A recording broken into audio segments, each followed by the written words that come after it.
When we finally got into his phone, we thought we were looking for cyberbullying or some online dare that just went really bad. The dangers of ChatGPT, which we believed was a study tool, were not on our radar whatsoever. Then we found the chats. Let us tell you, as parents, you cannot imagine what it's like to read a conversation with a chatbot that groomed your child to take his own life.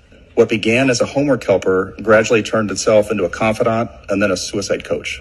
Within a few months, ChatGPT became Adam's closest companion, always available, always validating, and insisting that it knew Adam better than anyone else. That isolation ultimately turned lethal. When Adam told ChatGPT that he wanted to leave a noose out in his room so that one of us, his family members, would find it and try to stop him, ChatGPT told him not to.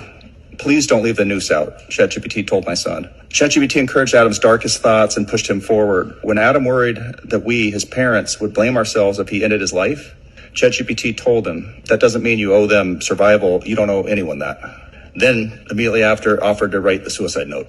In sheer numbers, over the course of a 6-month relationship, ChatGPT mentions suicide 1,275 times, 6 times more often than Adam did himself. On Adam's last night, ChatGPT coached him on stealing liquor, which it had previously explained to him could, quote, dull the body's instinct to survive. It told him how to make sure the noose he would use to hang himself was strong enough to suspend him. Then, at 4:30 in the morning, it gave him one last encouraging talk. You don't want to die because you're weak, ChatGPT says. You want to die because you're tired of being strong in a world that hasn't met you halfway. I can tell you as a father, I know my kid. It is clear to me, looking back, that ChatGPT radically shifted his behavior and thinking in a matter of months and ultimately took his life.